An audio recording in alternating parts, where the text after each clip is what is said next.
La entrevista del Telematutino 11, gente importante, a tratar temas importantes. Nos acompaña el doctor Federico Cuello Camilo, quien es el embajador dominicano ante el Reino Unido y con una experiencia diplomática en Bruselas y en diferentes países. De larga data. De larga data, a pesar de su joven relativa juventud. Sí, es joven, es joven. Bienvenido. Bienvenido, buenos días. Qué gusto Federico. otra vez recibirte. Hace tiempo que no pasaba por aquí. Gracias sí. por la oportunidad. Federico, yo quiero comenzar con un tema de fuera, del Sí. Brexit, que tú lo has vivido. Antes de entrar en las relaciones y otros temas de interés contigo, tú has vivido la experiencia del referéndum, de que los ingleses decidieron salirse del Brexit, ahora el proceso de negociación, si realmente va a haber una pérdida neta para Gran Bretaña, había temores con la Unión Europea. ¿Qué enfoque tú le das a la salida del Brexit? Primero las razones. A la salida que se le llamó Brexit. Exactamente. Sí. Primero las razones. Esto fue un proceso que llevó 20 años llevar a obtener este resultado. Había gente en la opinión pública y en la política que estaba siendo financiada por los intereses que se oponían al creciente rol de la Unión Europea en la regulación de los asuntos británicos. Fundamentalmente gente que se dedica a tener sus recursos en paraísos fiscales. Hay una directiva de la Unión Europea que entra en vigor próximamente que acaba de una vez y por todas con esta situación de los paraísos fiscales en Europa. En la OCDE hubo un listado, una lista negra y una lista gris y una lista blanca de los paraísos fiscales y ninguno de los paraísos fiscales británicos entraba en ninguna de esas listas, pero dentro de la Unión Europea hay realmente una voluntad de acabar con esto porque es una merma para la capacidad recaudatoria de los gobiernos en momentos que se necesita enfrentar las consecuencias, sobre todo a corto plazo, estamos hablando desde el 2008 en adelante, enfrentar las consecuencias de la crisis que hubo. Pero parecería Entonces toda esta gente fabricó un consenso, o sea, en plan Chomsky, ¿no? The Manufacture of Consent. O sea, se fabricó un consenso por 20 años de campaña con políticos ahora mismo en posiciones muy connotadas, que no mencionaré por razones obvias, que recibían 250,000 libras esterlinas al mes por escribir una columna semanal. Entonces, obviamente, esa persona tiene que llevar la posición de los que lo financian. Pero el tema migratorio no pesó también. El tema migratorio fue utilizado como un elemento de creación de esa actitud anti-europea. El voto, bueno, el voto, tú lo dijiste correctamente, a lo mejor lo dijiste involuntariamente, porque aquí le decimos Inglaterra al Reino Unido, sí. Pero realmente fue un resultado inglés. Inglaterra votó en contra de la membresía. Escocia votó a favor de quedarse en la Unión Europea. Irlanda del Norte votó a favor.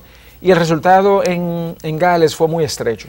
Pero el voto decisivo fue el voto inglés. Entonces, me preguntas, ¿va a ser un resultado negativo la salida? Pues sí, sin duda.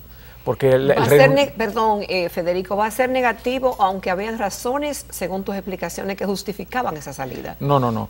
Había razones que llevaron al público a votar en contra, pero eran razones más derivadas de una campaña fabricada para motivar un resultado, no porque hubiera bases reales que justificaran que el votante, digamos, de la calle se opusiera a la membresía de la Unión Europea, porque ese votante de la calle tiene más empleos y tiene más protección social y tiene más acceso a la educación y tiene más movilidad en un continente, ¿no?, de 500 millones de habitantes de lo que tendría fuera de la Unión Europea. Pero esa parte positiva nadie la articulaba y no pesaba como el miedo a la migración. ¿Y entonces, ahora sí pesa o no después de pues ahora se está sintiendo la inversión ha caído, el crecimiento británico es menor que el de la Unión Europea, porque esa es otra. Decían, no, ¿cómo vamos a seguir formando parte de este continente que está en crisis, tan mal manejada la crisis del euro? Salgámonos de ahí, pero ellos no son parte de la zona euro. Ellos no son parte de la zona Schengen, que es la zona migratoria común con una visa común. O sea, ellos ya tenían un arreglo bastante cómodo, incluso recibían una devolución anual de su contribución porque ellos no se benefician tanto de la política agrícola común. Entonces, ya lo que ellos tenían era bastante a la carta. Ahora quieren seguir, o sea, lo que ha puesto la señora May, la primera ministra, sobre la mesa como lo que el Reino Unido quiere obtener después de la salida, es más a la carta. Y esto no es un menú de opciones. O sea, usted es miembro de la Unión Europea o usted no es miembro de la Unión Europea. Entonces, si usted no es miembro de la Unión Europea, entonces habrá que ver cuál es la membresía, cuál es el arreglo que va a llegar. Exacto. Un acuerdo de asociación, modelado quizás en el acuerdo de Canadá, pero eso deja fuera el sector financiero, eso deja fuera las cadenas de valor estrechas que hay en sectores de alta tecnología y de alta generación de empleos. El embajador de Japón visitó a la primera ministra acompañado de los empresarios japoneses que han invertido en el Reino Unido y le dijeron, si el Reino Unido se sale de la Unión Europea, olvídense que vamos a seguir operando aquí. Estamos hablando de 150.000 empleos altamente remunerados en ciudades que votaron a favor del Brexit, porque esa es la paradoja. Sus empleos dependen de la presencia de industrias que están en el Reino Unido porque el Reino Unido está en la Unión Europea y de repente votan a favor del Brexit, es algo que desafía toda lógica. Federico, ¿qué es lo que ha pasado? Que la prensa recientemente se hizo eco de un alquiler o de una compra de un inmueble de la Embajada de la República Dominicana en Inglaterra por unos 11 millones de euros. Después se dijo como que era alquiler, también se dijo que los vecinos estaban protestando por la embajada. ¿Qué es la verdad de todo esto? Eso es un trámite municipal, eso no merecía el tratamiento escandaloso que se le ha dado aquí. Esa es una cosa que salió una nota precisamente el día donde se iba a considerar nuestra solicitud, cuyo trámite se inició en mayo del 2016 para un local que alquilamos por instrucciones superiores el 1 de septiembre del 2016. Pues por fin se va a considerar en el Consejo ese día y entonces los que se oponen a la presencia de la embajada pues sacan esta nota que en un 90% tiene un contenido totalmente falso, comenzando por el título. El título es: a la embajada le dicen que no puede operar en una casa de 11 millones. A nosotros nadie nos ha dicho que no podemos operar. Porque eso pero se compró una casa de 11 millones. No se ha comprado ninguna casa. La casa podrá valer 11 millones, pero es una casa alquilada y se paga un alquiler que no es distinto del que se paga en otros destinos comparables. Para yo mudarme ahí, sometí la propuesta, después de una larga búsqueda, porque es sumamente difícil encontrar local en Londres, sometí la propuesta a mis autoridades en el Ministerio de Relaciones Exteriores, la Cancillería lo envió a las entidades competentes del gobierno y esa solicitud se sometió en mayo y al mismo tiempo yo estaba solicitando todos los permisos también en Londres y no fue sino hasta finales de agosto que recibí la autorización que ya se puede mudar porque le vamos a hacer un ajuste de la dotación. Y el razonamiento que yo le hacía al entonces canciller Andrés Navarro es que, bueno, es verdad que yo voy a pagar ligeramente más de lo que pagaba en un local que ocupó la Embajada Dominicana por 20 años, pero esto que voy a pagar no es más de lo que se paga en otras ciudades y yo lo que quiero saber si Londres vale menos que esas otras ciudades.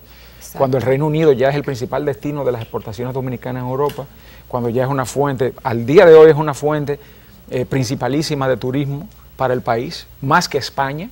Por primera vez el Reino Unido le pasa a España. También más ingleses que españoles. 175.000 residentes en el Reino Unido vinieron en el 2017 y 173.000 residentes en España vinieron en el 2017. O sea, le pasamos. Y eso es parte del trabajo que se está haciendo. Entonces, eso requiere una presencia digna. Nosotros no teníamos un local digno por 20 años. Fue un local que se encontró, que era muy barato, todo el mundo se quedó ahí muy cómodo. Un local que, dicho sea de paso, no tenía permiso. El permiso que yo estoy solicitando, ese local no lo tenía. Entonces, muy bueno venir a criticar, ¿no? Pero la realidad es que hay que irse al fondo. Hay que irse al fondo. O sea, ese otro local, cuando se alquiló, en 1998, el entonces embajador hizo los trámites y después de mucha discusión, el Consejo Municipal le dijo, mire, no le vamos a requerir el trámite porque en esta embajada vive una persona y durante las horas de trabajo esa otra persona trabaja con el embajador. Entonces, esto podrá ser una embajada, pero realmente es una presencia de tan bajo nivel que no amerita el permiso. Eso sí, vamos a estar pendientes porque si se eleva la cantidad de gente trabajando aquí, entonces sí le vamos a requerir el permiso. Pero eso se quedó así. Vino el gobierno de Hipólito Mejía, vino el gobierno de Leonel Fernández en el 2004 y entonces sí comenzó a subir el personal. Pero realmente nadie yo creo que estaba consciente de que había que de nuevo solicitar.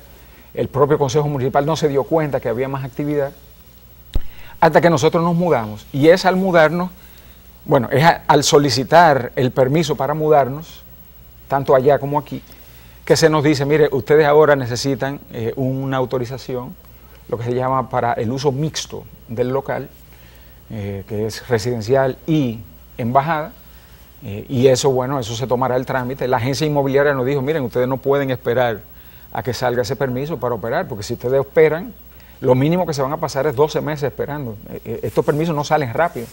Entonces comienzan a operar y eso eventualmente saldrá. Ya se mudaron.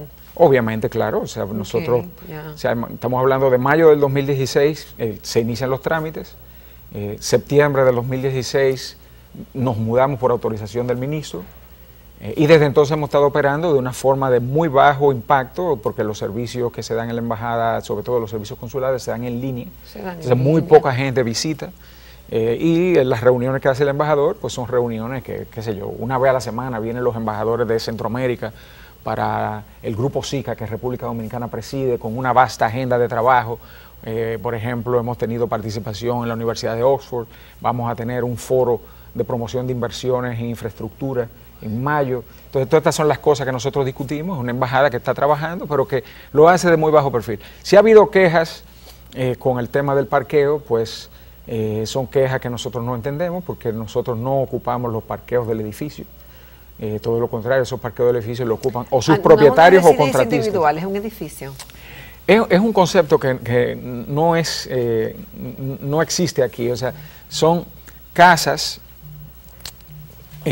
contiguas de varios pisos, cada una con su entrada individual, pero juntas hacen un edificio como en herradura con un parqueo de por medio. No como un townhouse, no. Bueno, es una especie de townhouse, cada una es un townhouse. Entonces es algo muy interesante, porque para la embajada es un espacio ideal, con las facilidades adecuadas para tener reuniones, para acoger gente, para dar servicios, ¿no? Y estamos realmente muy contentos. La propietaria nos visitó. Que merece una embajada. Así es, la propietaria nos visitó en solidaridad con esta situación, con este infundio que fue publicado, y nos dijo: mire, embajador, si hay una opinión contraria del Consejo Municipal a la operación de la embajada, yo asumo las consecuencias, porque esa opinión contraria es a mí que se me va a dar, no a usted. He sido yo quien le alquiló. Entonces, si se me da la opinión contraria a mí, yo doy la cara por usted, y yo quiero que usted se quede y que usted cumpla su contrato. Yo no quiero que usted se vaya. Y cuente con mi respaldo.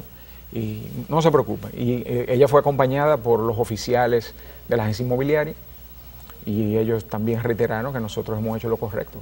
Si nosotros nos ponemos a esperar a tener el permiso municipal, todavía estaríamos sin local de la embajada. Y lo hubiéramos perdido, porque la realidad es que ellos nos iban a esperar desde mayo del 2016, que iniciamos el trámite, 2018. Hasta marzo del 2018, casi 2 años. Federico, ¿cómo es vista la República Dominicana en Gran Bretaña con el tema haitiano y con todas las noticias y las condenas de Amnistía y las condenas de una serie de organismos con relación al tema migratorio? Pues ese tema ha caído, porque en efecto se ha manejado muy correctamente por parte del presidente Danilo Medina, en la forma justa y humanitaria que implementó la sentencia del Tribunal Constitucional. No ha habido repatriaciones masivas, que eso era lo que todo el mundo se temía, y las cosas se han manejado. Sin embargo, uno aquí quisiera repatriaciones masivas. Ay, sí. La situación desde entonces, bueno, porque es que tenemos una situación en un país donde no se generan suficientes empleos. Yo desarrollé un argumentario en mis interacciones con la prensa y con las ONGs allá, asesorado por un abogado eminente, el mayor experto en Derecho Internacional Público, Roberto Volterra, quien está asesorando al gobierno en otros temas. El argumentario nuestro demostraba claramente que nosotros éramos las víctimas, no los causantes de los problemas de derechos humanos.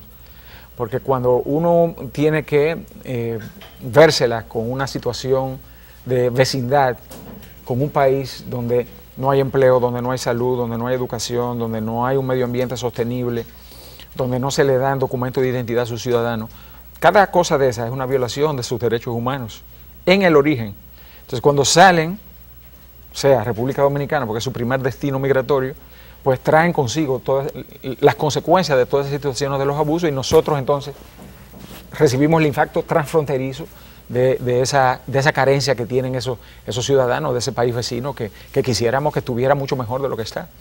Entonces ese argumentario ayudó a que la cosa se entendiera mejor, y desde entonces, por lo menos en el Reino Unido, la presión y la atención que recibe ese tema ha bajado mucho de nivel.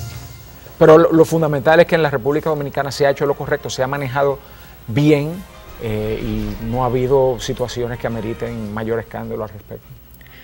Federico, en un minuto, las relaciones aparte, tú mencionaste el turismo. Aparte del turismo, ¿cómo va la balanza comercial? ¿Qué estamos exportando a Inglaterra? a Gran Bretaña. El Reino Unido en el 2016, las cifras del 2017 todavía no las tengo, pero en el 2016 exportamos más de 230 millones de dólares. Y esto fundamentalmente productos frescos. Vamos creciendo. Vamos creciendo. Ha crecido, desde que yo llegué hasta ahora, ha crecido más de un 80%. Wow. Entonces el presidente quiere que los embajadores exporten. Bueno, ahí está el resultado. 80% de crecimiento de las exportaciones. Es decir, esto es una labor. 80% de crecimiento del turismo también.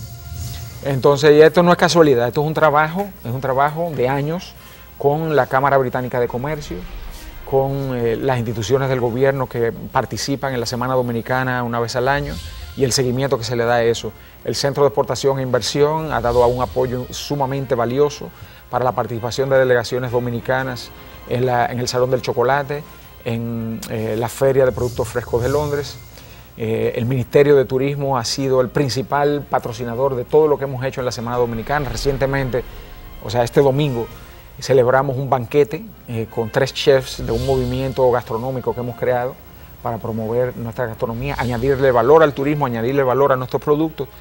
Y ese menú causó sensación para nuestros 60 invitados con productos dominicanos que se consiguen en Londres, porque el suplidor de los insumos utilizados es un suplidor dominicano que tiene operaciones en Londres y cosecha aquí, transporta a Londres y distribuye en Londres. Aquello fue un éxito. Entonces, esa es la forma de nosotros generar una presencia nueva. Y los menús quedaron incorporados a ese restaurante, el restaurante Hispania de Londres. No tenemos todavía un restaurante dominicano, pero pues este restaurante español nos ha acogido y ha sido un patrocinador como el que más, los vinos más fabulosos que ustedes se imaginan, nos los regaló para la ocasión. Aparte, obviamente, del patrocinio de Brugal, del patrocinio de Risec con sus chocolates cacao y otros patrocinios Café Santo Domingo, pero fundamentalmente el Ministerio de Turismo. Federico Cuello, qué pena no tenés más tiempo. Te agradecemos muchísimo tu participación. Muchísimas gracias. Te esperamos pronto. Con mucho gusto. Vuelve pronto. Nos vamos a comerciales, a la rectica final del Telematutino 11.